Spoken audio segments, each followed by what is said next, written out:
Assalamualaikum warahmatullahi wabarakatuh.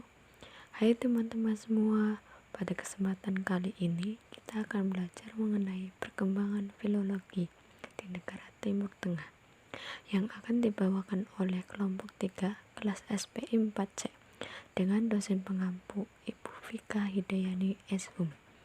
Sebelumnya, perkenalkan anggota kelompok kami. Yang pertama ada Muhammad Muiz Haidar, yang kedua ada Saifullah, yang ketiga ada Fitrah. Lalu yang kelima ada Ainul Fasiyah, dan yang terakhir Lutfiatun Karimah.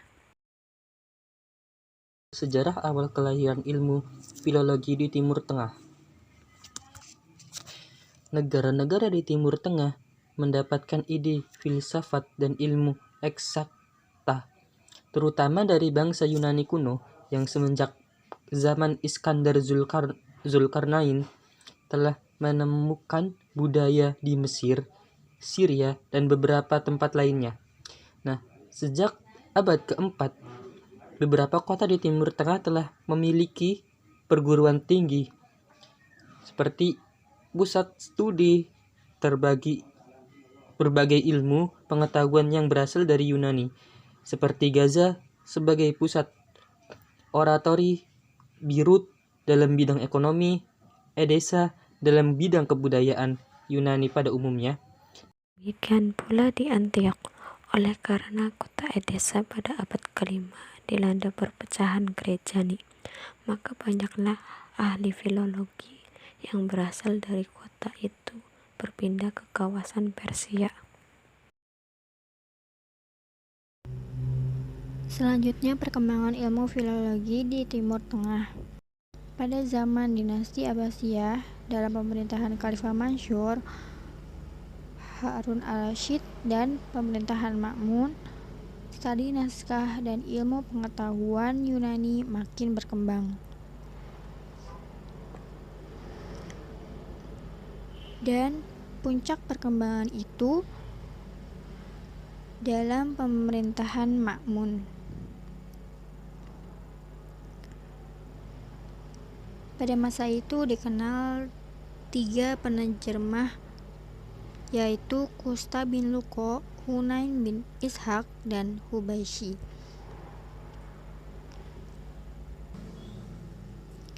Dalam kegiatan penerjemahan itu masih tidak jelas apakah dikerjakan dari naskah-naskah Yunani atau dari terjemahannya dalam bahasa Syria.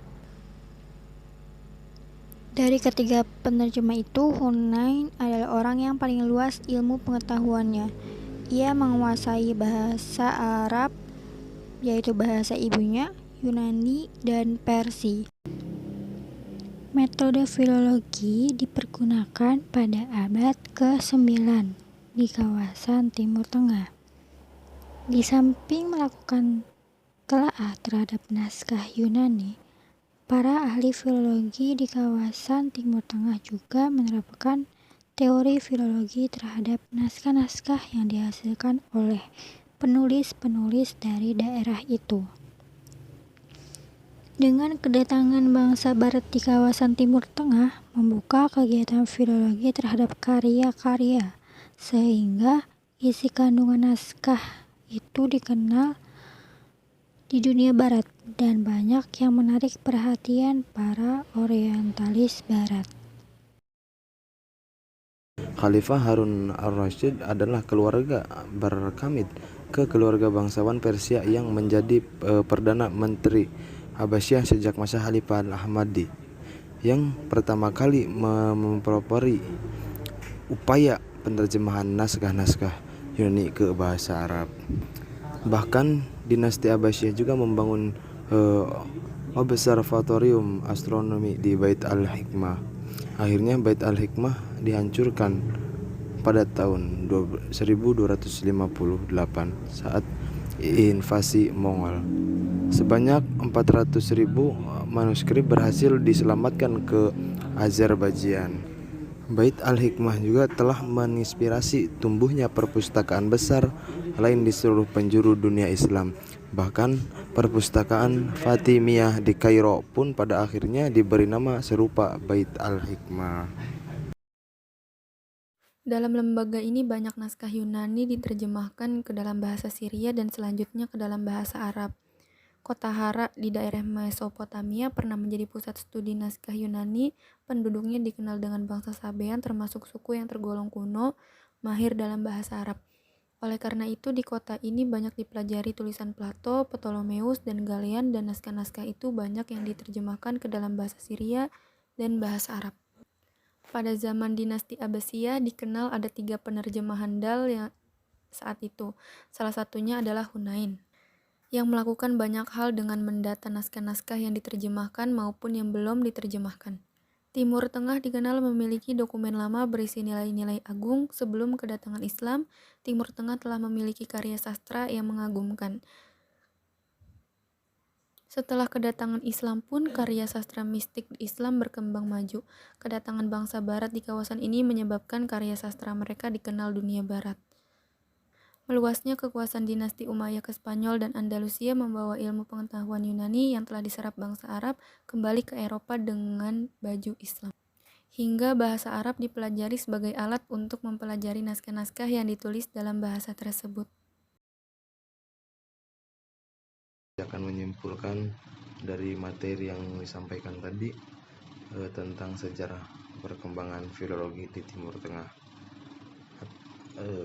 Di kawasan negara Timur Tengah, sejak abad keempat, beberapa kota di Timur Tengah memiliki perguruan tinggi, pusat studi berbagai ilmu pengetahuan yang berasal dari Yunani, seperti Gaza sebagai pusat ilmu oratori atau Beirut dalam bidang hukum, Edesa dalam kebudayaan Yunani pada umumnya. Hingga saat ini negara Timur Tengah masih memainkan peran sentral. Bisa kita lihat dari kembalinya kantor pusat Institut Manuskrip Arab ke Kairo pada tahun 1991 hingga saat ini.